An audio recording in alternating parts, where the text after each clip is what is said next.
The Adventures of Sherlock Holmes by Arthur Conan Doyle. Chapter 8. The Adventure of the Speckled Band. On glancing over my notes of the 70-odd cases in which I have during the last 8 years studied the methods of my friend Sherlock Holmes, I find many tragic, some comic, a large number merely strange, but none commonplace. For, working as he did rather for the love of his art than for the acquirement of wealth, he refused to associate himself with any investigation which did not tend towards the unusual, and even the fantastic. Of all these varied cases, however, I cannot recall any which presented more singular features than that which was associated with the well-known Surrey family of the Roylotts of Stoke Moran.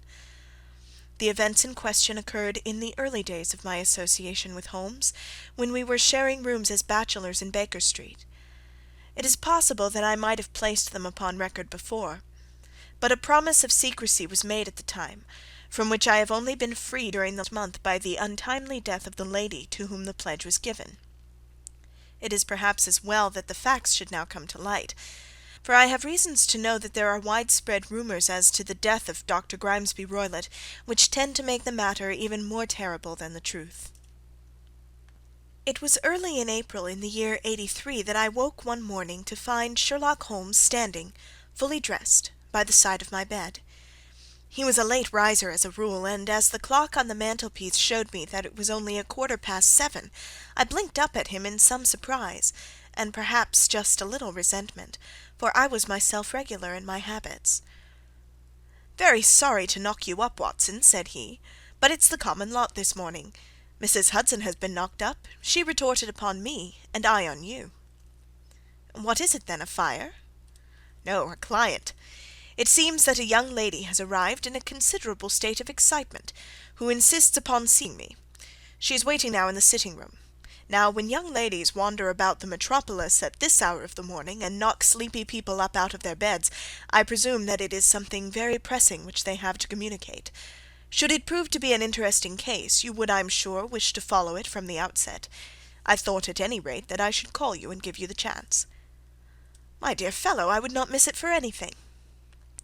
I had no keener pleasure than in following Holmes in his professional investigations, and in admiring the rapid deductions, as swift as intuition, and yet always founded on a logical basis, with which he unravelled the problems which were submitted to him.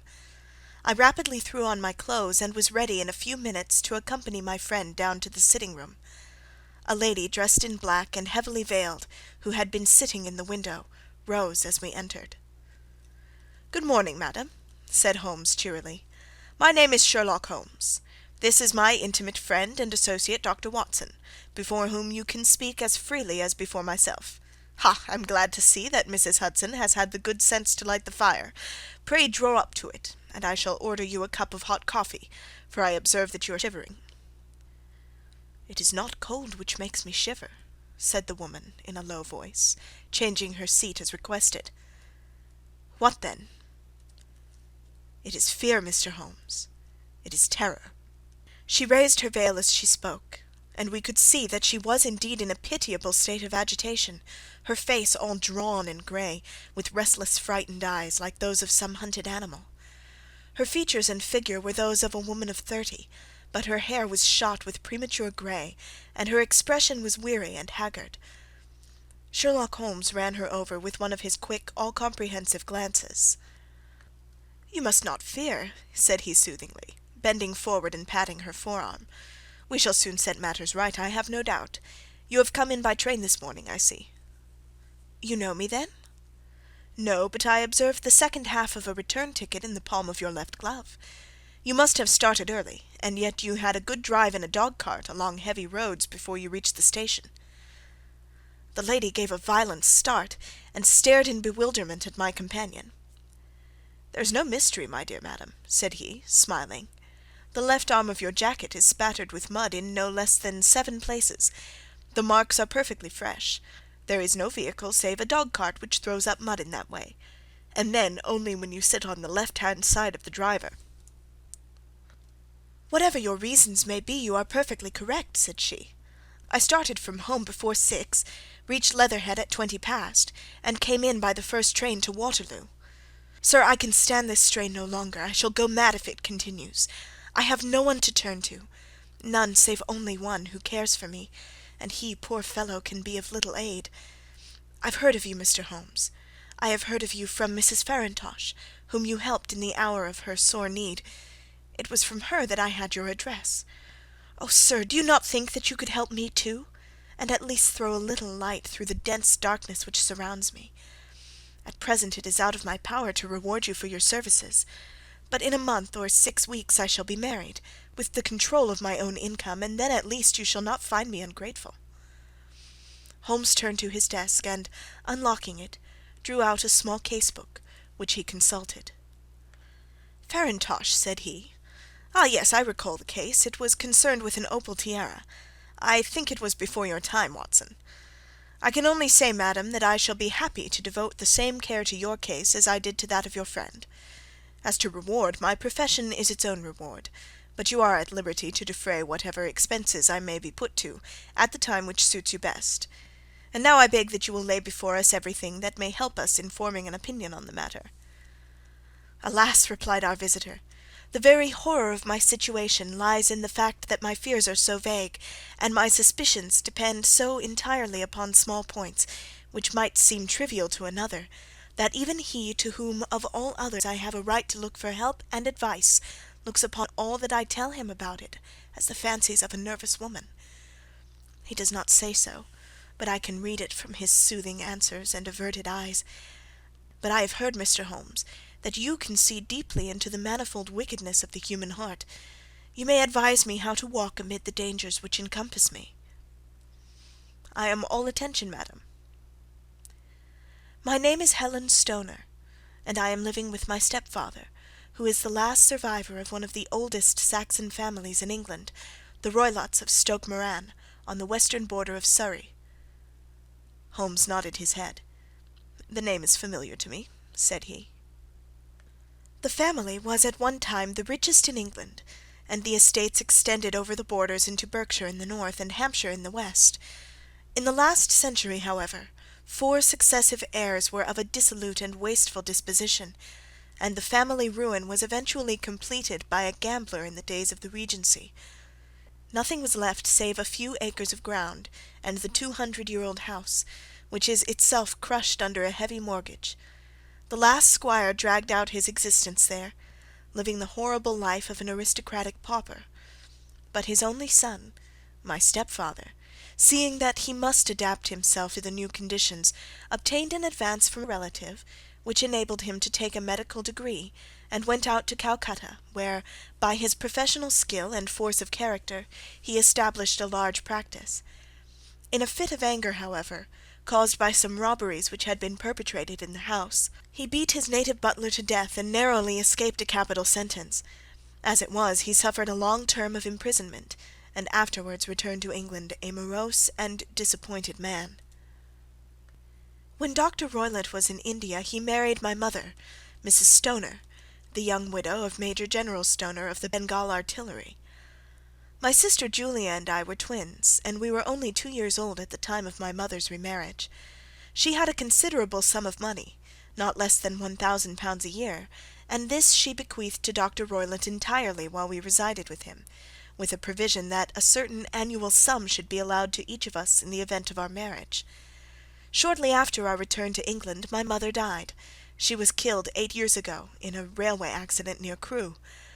Dr. Roylott then abandoned his attempts to establish himself in practice in London, and took us to live with him in the old ancestral house at Stoke Moran.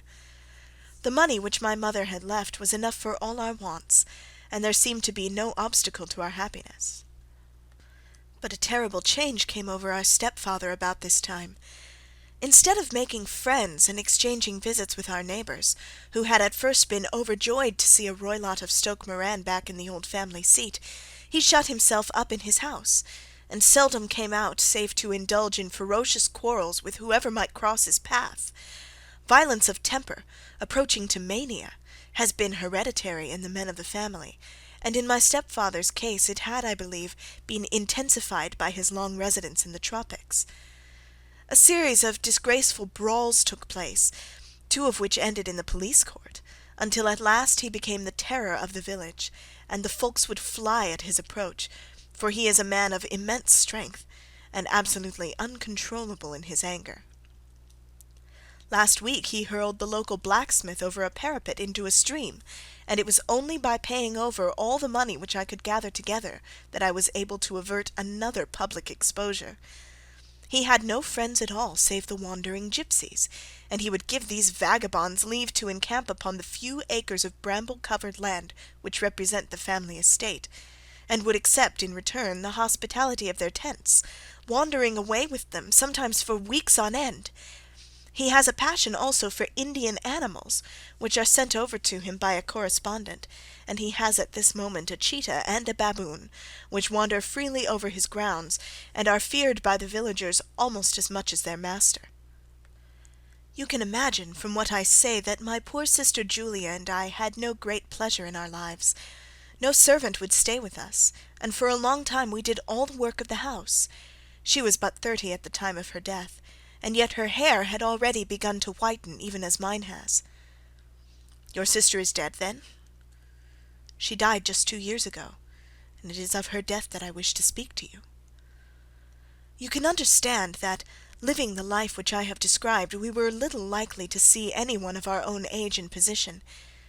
We had, however, an aunt, my mother's maiden sister, Miss Honoria Westphale, who lives near Harrow, and we were occasionally allowed to pay short visits at this lady's house.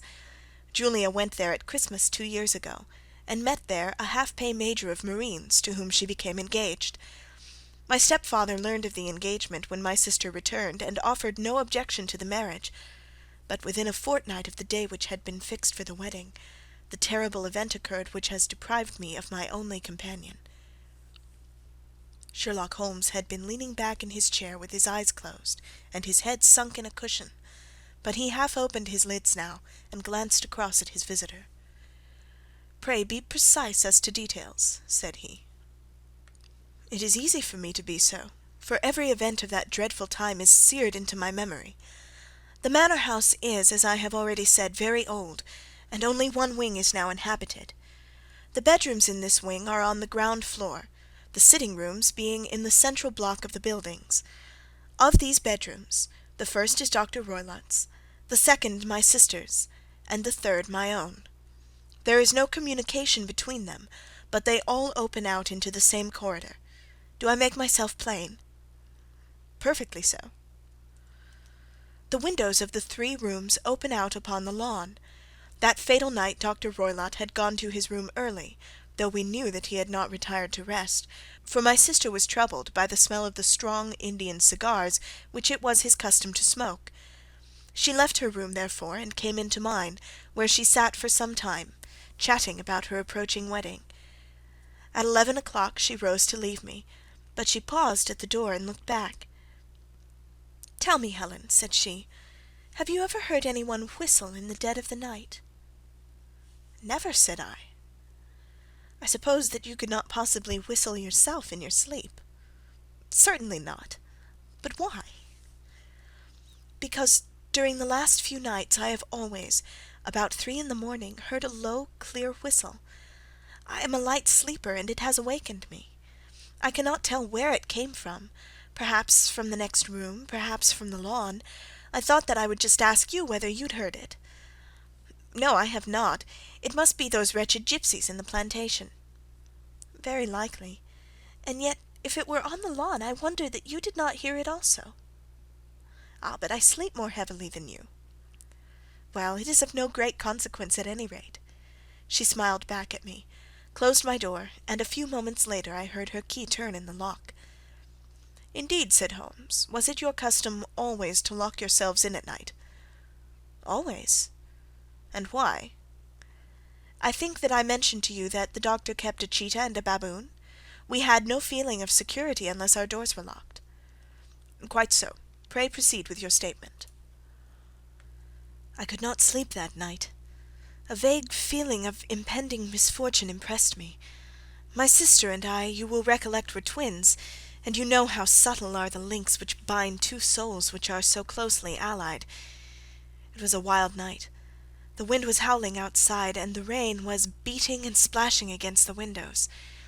Suddenly, amid all the hubbub of the gale, there burst forth the wild scream of a terrified woman. I knew that it was my sister's voice. I sprang from my bed, wrapped a shawl around me, and rushed into the corridor. As I opened my door, I seemed to hear a low whistle, such as my sister described, and a few moments later a clanging sound, as if a mass of metal had fallen. As I ran down the passage, my sister's door was unlocked, and revolved slowly upon its hinges.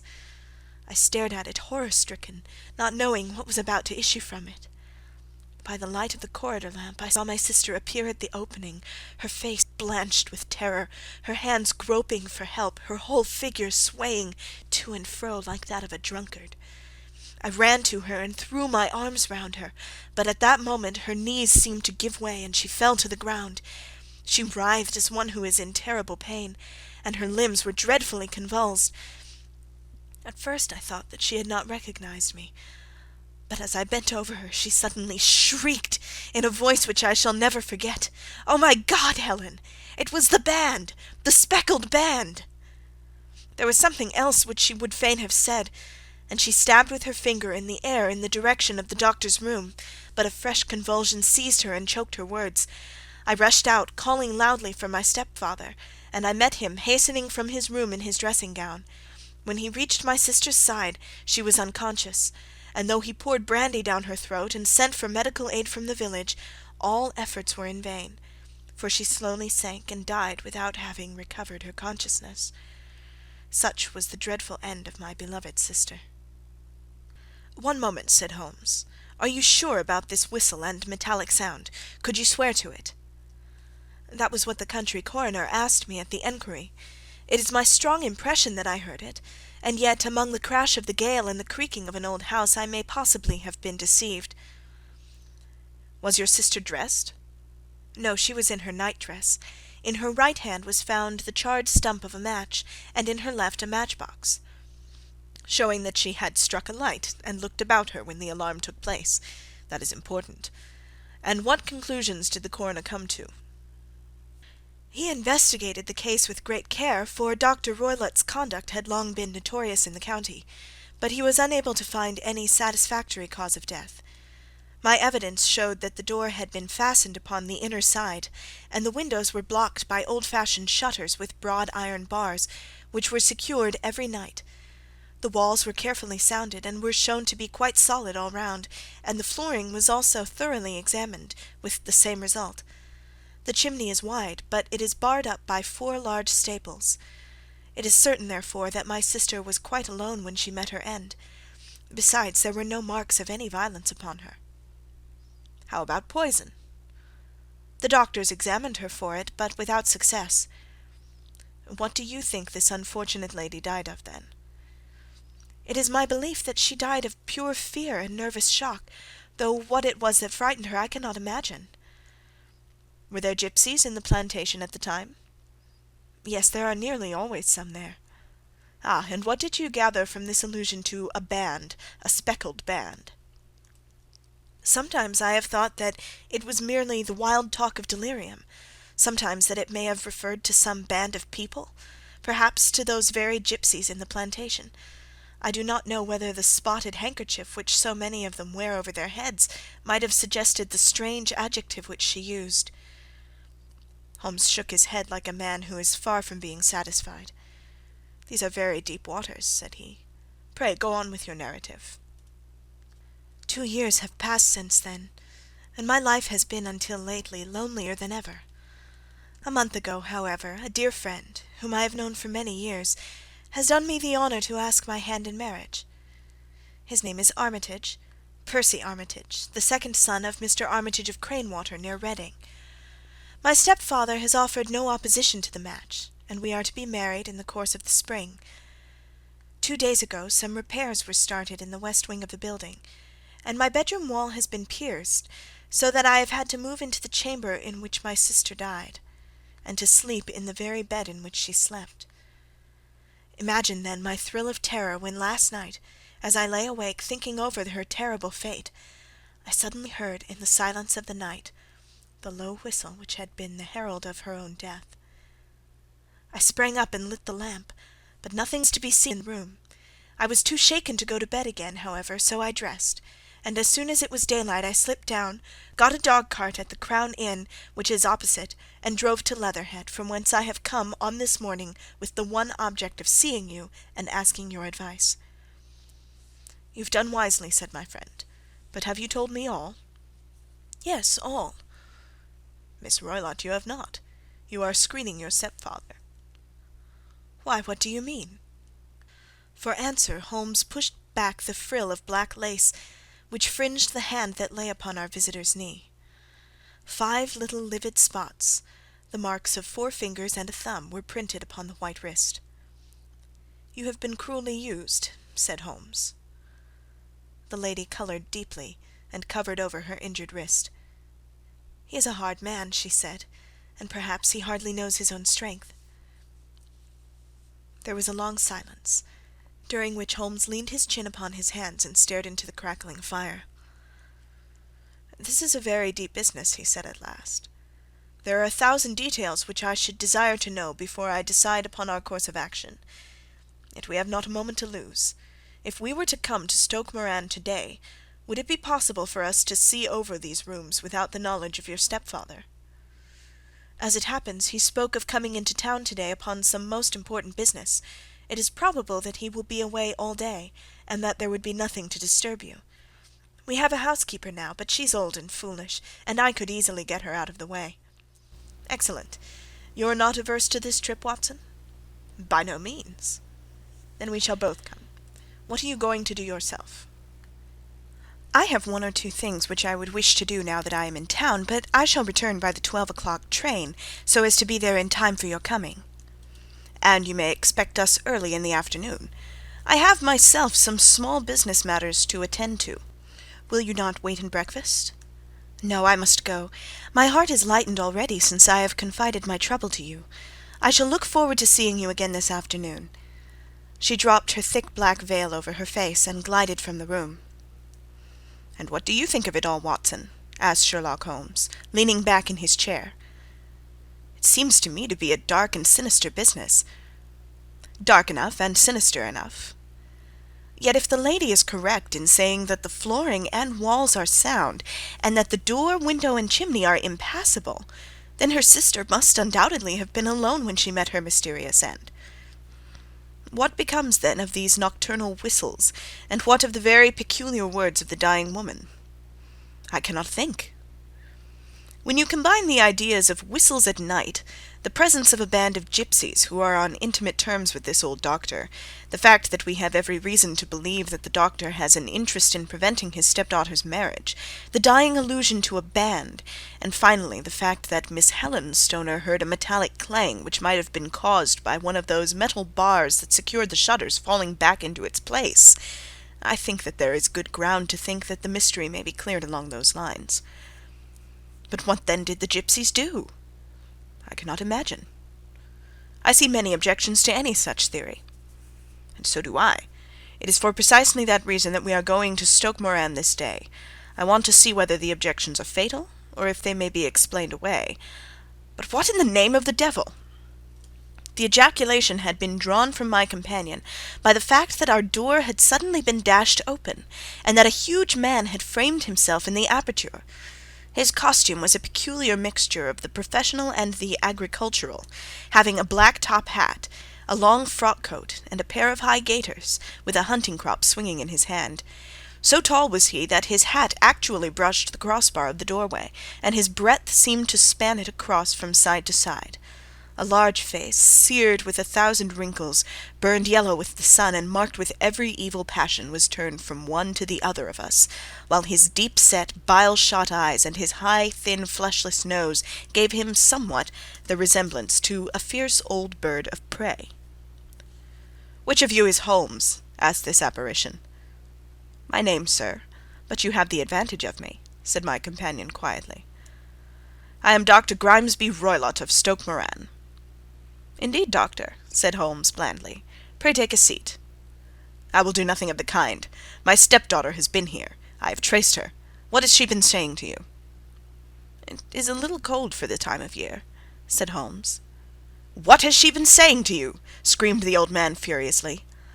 "But I have heard that the crocuses promise well," continued my companion imperturbably. "Ha! You put me off, do you?" said our new visitor, taking a step forward and shaking his hunting crop.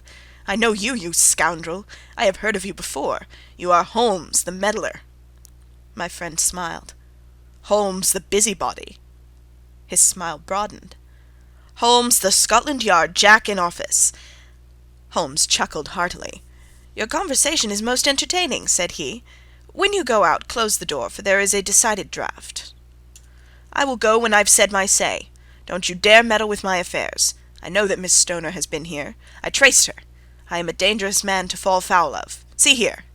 He stepped swiftly forward, seized the poker, and bent it into a curve with his huge brown hands. "See that you keep yourself out of my grip," he snarled, and hurling the twisted poker into the fireplace, he strode out of the room. "He seems a very amiable person," said Holmes, laughing. "I am not quite so bulky, but if he had remained, I might have shown him that my grip was not much more feeble than his own." As he spoke, he picked up the steel poker, and with a sudden effort straightened it out again. "Fancy his having the insolence to confound me with the official detective force! This incident gives zest to our investigation, however, and I only trust that our little friend will not suffer from her imprudence in allowing this brute to trace her. And now, Watson, we shall order breakfast, and afterwards I shall walk down to Doctors' Commons, where I hope to get some data which may help us in this matter." It was nearly 1 o'clock when Sherlock Holmes returned from his excursion. He held in his hands a sheet of blue paper, scrawled over with notes and figures. "I have seen the will of the deceased wife," said he. "To determine its exact meaning I have been obliged to work out the present prices of the investments with which it is concerned. The total income, which at the time of the wife's death was little short of £1,100, is now, through the fall in agricultural prices, not more than £750. Each daughter can claim an income of £250 in case of marriage. It is evident, therefore, that if both girls had married, this beauty would have had a mere pittance, while even one of them would cripple him to a very serious extent. My morning's work has not been wasted, since it has proved that he has the very strongest motives for standing in the way of anything of that sort. And now, Watson, this is too serious for dawdling, especially as the old man is aware that we are interesting ourselves in his affairs. So if you are ready, we shall call a cab and drive to Waterloo. I should be very much obliged if you would slip your revolver into your pocket. An Ely's No. 2 is an excellent argument with gentlemen who can twist steel pokers into knots. That and a toothbrush are, I think, all that we need." At Waterloo we were fortunate in catching a train for Leatherhead, where we hired a trap at the station inn and drove for 4 or 5 miles through the lovely Surrey lanes. It was a perfect day, with a bright sun and a few fleecy clouds in the heavens. The trees and wayside hedges were just throwing out their first green shoots, and the air was full of the pleasant smell of the moist earth. To me, at least, there was a strange contrast between the sweet promise of the spring and this sinister quest upon which we were engaged. My companion sat in front of the trap, his arms folded, his hat pulled down over his eyes, and his chin sunk upon his breast, buried in the deepest thought. Suddenly, however, he started, tapped me on the shoulder, and pointed over the meadows. "Look there," said he. A heavily timbered park stretched up in a gentle slope, thickening into a grove at the highest point. From amid the branches there jutted out the grey gables and high-roofed tree of a very old mansion. "Stoke Moran?" said he. "Yes, sir, that be the house of Dr. Grimesby Roylott," remarked the driver. "There is some building going on there," said Holmes. "That is where we are going." "There's the village," said the driver, pointing to a cluster of roofs some distance to the left. "But if you want to get to the house, you'll find it shorter to get over this stile, and so by the footpath over the fields. There it is, where the lady is walking." "And the lady, I fancy, is Miss Stoner," observed Holmes, shading his eyes. "Yes, I think we had better do as you suggest." We got off, paid our fare, and the trap rattled back on its way to Leatherhead. "I thought it as well," said Holmes, as we climbed the stile, "that this fellow should think we had come here as architects or on some definite business.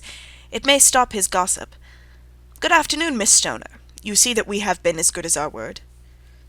Our client of the morning had hurried forward to meet us with a face which spoke her joy. "I have been waiting so eagerly for you," she cried, shaking hands with us warmly. "All has turned out splendidly. Dr. Roylott has gone to town, and it is unlikely that he will be back before evening." "We have had the pleasure of making the doctor's acquaintance," said Holmes, and in a few words he sketched out what had occurred. Miss Stoner turned white to the lips as she listened. "Good heavens!" she cried. "He has followed me, then?" "So it appears." "He is so cunning that I never know when I am safe from him. What will he say when he returns?" "He must guard himself, for he may find that there is someone more cunning than himself upon his track. You must lock yourself up from him tonight. If he is violent, we shall take you away to your aunt's at Harrow. Now we must make the best use of our time, so kindly take us at once to the rooms which we are to examine." The building was of grey, lichen-blotched stone, with a high central portion and two curving wings, like the claws of a crab, thrown out on each side. In one of those wings the windows were broken and blocked with wooden boards, while the roof was partly caved in, a picture of ruin. The central portion was in little better repair, but the right-hand block was comparatively modern, and the blinds in the windows, with the blue smoke curling up from the chimneys, showed that this was where the family resided. Some scaffolding had been erected against the end wall, and the stonework had been broken into, but there were no signs of any workmen at the moment of our visit. Holmes walked slowly up and down the ill-trimmed lawn, and examined with deep attention the outsides of the windows. "This, I take it, belongs to the room in which you used to sleep, the centre one to your sister's, and the one next to the main building to Dr. Roylott's chamber." "Exactly so, but I am now sleeping in the middle room." "Pending the alterations, as I understand. By the way, there does not seem to be any very pressing need for repairs at that end of the wall." "There were none. I believe that it was an excuse to move me from my room." "Ah, that is suggestive. Now, on the other side of this narrow wing runs the corridor from which these three rooms open. There are windows in it, of course." "Yes, but very small ones, too narrow for anyone to pass through." "As you both locked your doors at night, your rooms were unapproachable from that side. Now would you have the kindness to go into your room and bar your shutters?" Miss Stoner did so, and Holmes, after a careful examination through the open window, endeavoured in every way to force the shutter open, but without success. There was no slit through which a knife could be passed to raise the bar. Then with his lens he tested the hinges, but they were of solid iron built firmly into the massive masonry. "Hum," said he, scratching his chin in some perplexity. "My theory certainly presents some difficulties. No one could pass these shutters if they were bolted. Well, we shall see if the inside throws any light upon the matter." A small side door led into the whitewashed corridor from which the three bedrooms opened. Holmes refused to examine the third chamber, so we passed at once to the second, that in which Miss Stoner was now sleeping, and in which her sister had met with her fate. It was a homely little room, with a low ceiling and a gaping fireplace, after the fashion of old country houses. A brown chest of drawers stood in one corner, a narrow white counterpaned bed in another, and a dressing-table on the left-hand side of the window. These articles, with two small wicker-work chairs, made up all the furniture in the room save for a square of Wilton carpet in the centre. The boards round and the panelling of the walls were of brown worm-eaten oak, so old and discoloured that it may have dated from the original building of the house. Holmes drew one of the chairs into a corner and sat silent, while his eyes travelled round and up and down, taking in every detail of the apartment. "Where does that bell communicate with?" he asked at last, pointing to a thick bell-rope which hung down beside the bed, the tassel actually lying upon the pillow. "It goes to the housekeeper's room." "It looks newer than the other things." "Yes, it was only put there a couple of years ago." "Your sister asked for it, I suppose?" "No, I never heard of her using it. We used always to get what we wanted for ourselves." "Indeed, it seemed unnecessary to put so nice a bell-pull there. You will excuse me for a few minutes while I satisfy myself as to this floor." He threw himself down upon his face, with his lens in his hand, and crawled swiftly backward and forward, examining minutely the cracks between the boards. Then he did the same with the woodwork with which the chamber was panelled. Finally he walked over to the bed and spent some time in staring at it and in running his eye up and down the wall. Finally he took the bell-rope in his hand and gave it a brisk tug. "Why, it's a dummy," said he. "Won't it ring?" "No, it is not even attached to a wire. This is very interesting. You can see now that it is fastened to a hook just above where the little opening for the ventilator is." "How very absurd! I never noticed that before." "Very strange," muttered Holmes, pulling at the rope. "There are one or two singular points about this room. For example, what a fool a builder must be to open a ventilator into another room, when, with the same trouble, he might have communicated with the outside air." "That is also quite modern," said the lady. "Done about the same time as the bell rope," remarked Holmes. "Yes, there were several little changes carried out about that time." "They seem to have been of a most interesting character. Dummy bell ropes, and ventilators which do not ventilate. With your permission, Miss Stoner, we shall now carry our researches into the inner apartment." Dr. Grimesby Roylott's chamber was larger than that of his stepdaughter, but was as plainly furnished. A camp bed, a small wooden shelf full of books, mostly of a technical character, an armchair beside the bed, a plain wooden chair against the wall, a round table, and a large iron safe were the principal things which met the eye. Holmes walked slowly round and examined each and all of them with the keenest interest. "What's in here?" he asked, tapping the safe. "My stepfather's business papers." "Oh, you have seen inside, then?" "Only once, some years ago. I remember that it was full of papers." "There isn't a cat in it, for example?" "No, what a strange idea!" "Well, look at this." He took up a small saucer of milk which stood on the top of it. "No, we don't keep a cat, but there is a cheetah and a baboon." "Ah, yes, of course. Well, a cheetah is just a big cat, and yet a saucer of milk does not go very far in satisfying its wants, I dare say. There is one point which I should wish to determine." He squatted down in front of the wooden chair and examined the seat of it with the greatest attention. "Thank you, that is quite settled," said he, rising and putting his lens in his pocket. "Hullo, here is something interesting." The object which had caught his eye was a small dog lash hung on one corner of the bed. The lash, however, was curled upon itself and tied so as to make a loop of whipcord. "What do you make of that, Watson?" "It's a common enough lash, but I don't know why it should be tied." "That is not quite so common, is it? Ah me, it's a wicked world, and when a clever man turns his brains to crime it is the worst of all. I think that I have seen enough now, Miss Stoner, and with your permission we shall walk out upon the lawn." I have never seen my friend's face so grim or his brow so dark as it was when we turned from the scene of this investigation. We had walked several times up and down the lawn, neither Miss Stoner nor myself liking to break in upon his thoughts before he roused himself from his reverie. "It is very essential, Miss Stoner," said he, "that you should absolutely follow my advice in every respect." "I shall most certainly do so." "The matter is too serious for any hesitation. Your life may depend upon your compliance." "I assure you that I am in your hands." "In the first place, both my friend and I must spend the night in your room." Both Miss Stoner and I gazed at him in astonishment. "Yes, it must be so. Let me explain. I believe that that is the village inn over there." "Yes, that is the Crown." "Very good. Your windows would be visible from there?" "Certainly." "You must confine yourself to your room on pretence of a headache when your stepfather comes back. Then, when you hear him retire for the night, you must open the shutters of your window, undo the hasp, put your lamp there as a signal to us, and then withdraw quietly, with everything which you are likely to want, into the room which you used to occupy. I have no doubt that, in spite of the repairs, you could manage there for one night." "Oh, yes, easily." "The rest you will leave in our hands." "But what will you do?" "We shall spend the night in your room, and we shall investigate the cause of this noise which has disturbed you." "I believe, Mr. Holmes, that you have already made up your mind," said Miss Stoner, laying her hand upon my companion's sleeve. "Perhaps I have." "Then for pity's sake tell me what was the cause of my sister's death."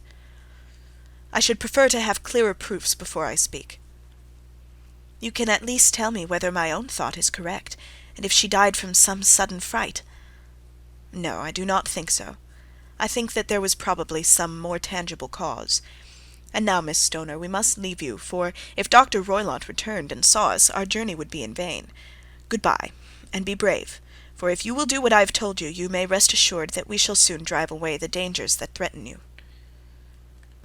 Sherlock Holmes and I had no difficulty in engaging a bedroom and sitting-room at the Crown Inn. They were on the upper floor, and from our window we could command a view of the avenue gate, and of the inhabited wing of Stoke Moran Manor House. At dusk we saw Dr. Grimesby Roylott drive past, his huge form looming up beside the little figure of the lad who drove him. The boy had some slight difficulty in undoing the heavy iron gates, and we heard the hoarse roar of the doctor's voice, and saw the fury with which he shook his clenched fists at him. The trap drove on, and a few minutes later we saw a sudden light spring up among the trees, as the lamp was lit in one of the sitting-rooms. "Do you know, Watson," said Holmes, as we sat together in the gathering darkness, "I have really some scruples as to taking you tonight. There is a distinct element of danger." "Can I be of assistance?" "Your presence might be invaluable." "Then I shall certainly come." "It is very kind of you." "You speak of danger. You have evidently seen more in these rooms than was visible to me." "No, but I fancy that I may have deduced a little more. I imagine that you saw all that I did." "I saw nothing remarkable save the bell-rope, and what purpose that could answer I confess is more than I can imagine." "You saw the ventilator too?" "Yes, but I do not think it is such a very unusual thing to have a small opening between two rooms. It was so small that a rat could hardly pass through." "I knew that we should find a ventilator before ever we came to Stoke Moran." "My dear Holmes!" "Oh, yes, I did. You remember in her statement she said that her sister could smell Dr. Roylott's cigar. Now, of course, that suggested at once that there must be a communication between the two rooms. It could only be a small one, or it would have been remarked upon at the coroner's enquiry. I deduced a ventilator." "But what harm can there be in that?" "Well, there is at least a curious coincidence of dates. A ventilator is made, a cord is hung, and a lady who sleeps in the bed dies. Does not that strike you?" "I cannot as yet see any connection." "Did you observe anything very peculiar about that bed?" "No." "It was clamped to the floor. Did you ever see a bed fastened like that before?" "I cannot say that I have." "The lady could not move her bed. It must always be in the same relative position to the ventilator and to the rope, or so we may call it, since it was clearly never meant for a bell-pull." "Holmes," I cried, "I seem to see dimly what you are hinting at. We are only just in time to prevent some subtle and horrible crime." "Subtle enough and horrible enough. When a doctor goes wrong he is the first of criminals. He has nerve and he has knowledge. Palmer and Pritchard were among the heads of their profession. This man strikes even deeper, but I think, Watson, that we shall be able to strike deeper still. But we shall have horrors enough before the night is over. For goodness' sake, let us have a quiet pipe, and turn our minds for a few hours to something more cheerful." About 9 o'clock the light among the trees was extinguished, and all was dark in the direction of the manor-house. 2 hours passed slowly away, and then suddenly, just at the stroke of 11, a single bright light shone out right in front of us. "That is our signal," said Holmes, springing to his feet. "It comes from the middle window." As we passed out, he exchanged a few words with the landlord, explaining that we were going on a late visit to an acquaintance, and that it was possible that we might spend the night there. A moment later we were out on the dark road, a chill wind blowing in our faces, and one yellow light twinkling in front of us through the gloom to guide us on our sombre errand. There was little difficulty in entering the grounds, for unrepaired breaches gaped in the old park wall. Making our way among the trees, we reached the lawn, crossed it, and were about to enter through the window, when out from a clump of laurel bushes there darted what seemed to be a hideous and distorted child, who threw itself upon the grass with writhing limbs, and then ran swiftly across the lawn into the darkness. "My God!" I whispered. "Did you see it?" Holmes was for the moment as startled as I. His hand closed like a vice upon my wrist in his agitation. Then he broke into a low laugh, and put his lips to my ear. "It is a nice household," he murmured. "That is the baboon." I had forgotten the strange pets which the doctor affected. There was a cheetah too. Perhaps we might find it upon our shoulders at any moment. I confess that I felt easier in my mind when, after following Holmes's example and slipping off my shoes, I found myself inside the bedroom. My companion noiselessly closed the shutters, moved the lamp onto the table, and cast his eyes round the room. All was as we had seen it in the daytime. Then, creeping up to me and making a trumpet of his hand, he whispered into my ear again so gently that it was all that I could do to distinguish the words, "The least sound would be fatal to our plans." I nodded to show that I had heard. "We must sit without light. He would see it through the ventilator." I nodded again. "Do not go asleep. Your very life may depend upon it. Have your pistol ready in case we should need it. I will sit on the side of the bed, and you in that chair." I took out my revolver and laid it on the corner of the table. Holmes had brought up a long, thin cane, and this he placed upon the bed beside him. By it he laid the box of matches and the stump of a candle. Then he turned down the lamp, and we were left in darkness. How shall I ever forget that dreadful vigil? I could not hear a sound, not even the drawing of a breath, and yet I knew that my companion sat open-eyed within a few feet of me, in the same state of nervous tension in which I was myself.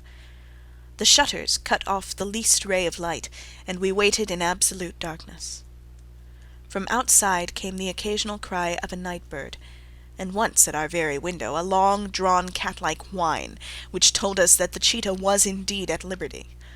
Far away we could hear the deep tones of the parish clock, which boomed out every quarter of an hour. How long they seemed, those quarters! 12 struck, and 1, and 2, and 3, and still we sat waiting silently for whatever might befall. Suddenly there was the momentary gleam of a light up in the direction of the ventilator, which vanished immediately, but was succeeded by a strong smell of burning oil and heated metal. Someone in the next room had lit a dark lantern. I heard a gentle sound of movement, and then all was silent once more, though the smell grew stronger. For half an hour I sat with straining ears. Then suddenly another sound became audible, a very gentle, soothing sound, like that of a small jet of steam escaping continually from a kettle. The instant that we heard it, Holmes sprang from the bed, struck a match, and lashed furiously with his cane at the bell-pull. "Do you see it, Watson?" he yelled. "Do you see it?" But I saw nothing. At the moment when Holmes struck the light I heard a low, clear whistle, but the sudden glare flashing into my weary eyes made it impossible for me to tell what it was at which my friend lashed so savagely. I could, however, see that his face was deadly pale and filled with horror and loathing. He had ceased to strike, and was gazing up at the ventilator, when suddenly there broke from the silence of the night the most horrible cry to which I have ever listened. It swelled up louder and louder, a hoarse yell of pain and fear and anger all mingled in one dreadful shriek. They say that away down in the village, and even in the distant parsonage, that cry raised the sleepers from their beds.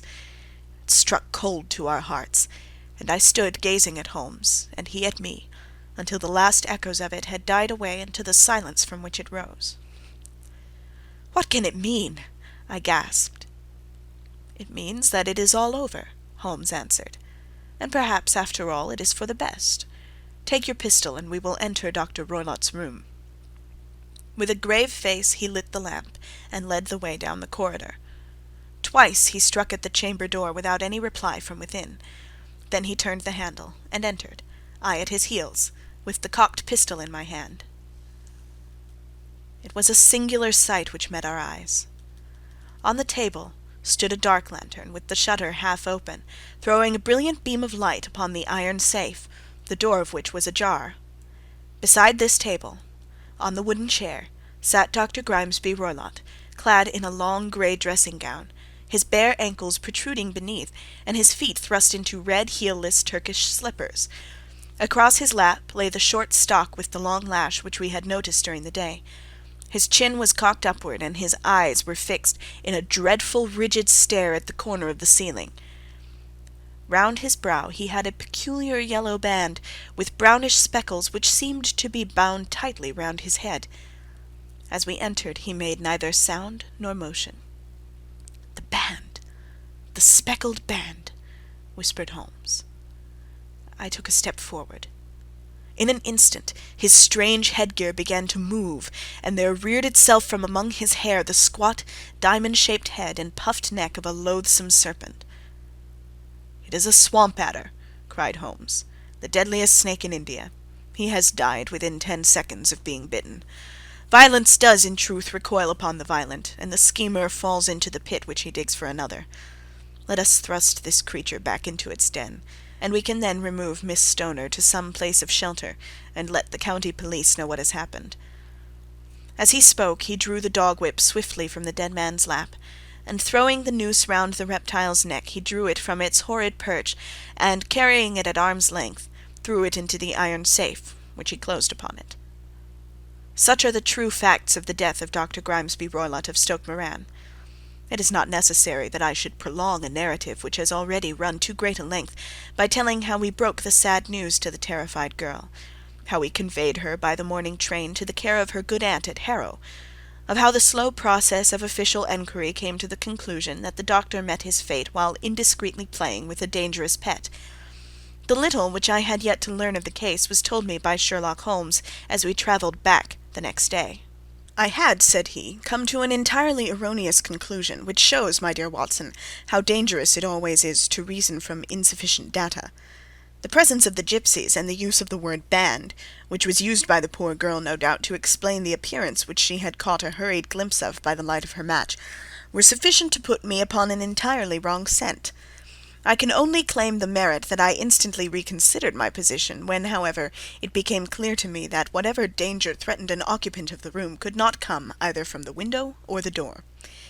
My attention was speedily drawn, as I have already remarked to you, to this ventilator, and to the bell-rope which hung down to the bed. The discovery that this was a dummy, and that the bed was clamped to the floor, instantly gave rise to the suspicion that the rope was there as a bridge for something passing through the hole and coming to the bed. The idea of a snake instantly occurred to me, and when I coupled it with my knowledge that the doctor was furnished with a supply of creatures from India, I felt that I was probably on the right track. The idea of using a form of poison which could not possibly be discovered by any chemical test was just such a one as would occur to a clever and ruthless man who had had an Eastern training. The rapidity with which such a poison would take effect would also, from his point of view, be an advantage. It would be a sharp-eyed coroner indeed who could distinguish the 2 little dark punctures which would show where the poison fangs had done their work. Then I thought of the whistle. Of course he must recall the snake before the morning light revealed it to the victim. He had trained it, probably by use of the milk which we saw, to return to him when summoned. He would put it through this ventilator at the hour that he thought best, with the certainty that it would crawl down the rope and land on the bed. It might or might not bite the occupant. Perhaps she might escape every night for a week, but sooner or later she must fall a victim. I had come to these conclusions before I had ever entered his room. An inspection of his chair showed me that he had been in the habit of standing on it, which of course would be necessary in order that he should reach the ventilator. The sight of the safe, the saucer of milk, and the loop of whipcord were enough to finally dispel any doubts which may have remained. The metallic clang heard by Miss Stoner was obviously caused by her stepfather hastily closing the door of his safe upon its terrible occupant. Having once made up my mind, you know the steps which I took in order to put the matter to the proof. I heard the creature hiss, as I have no doubt that you did also, and I instantly lit the light and attacked it, with the result of driving it through the ventilator, and also with the result of causing it to turn upon its master at the other side. Some of the blows of my cane came home and roused its snakish temper, so that it flew upon the first person it saw.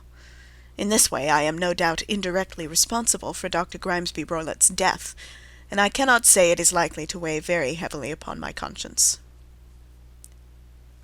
End of The Adventure of the Speckled Band.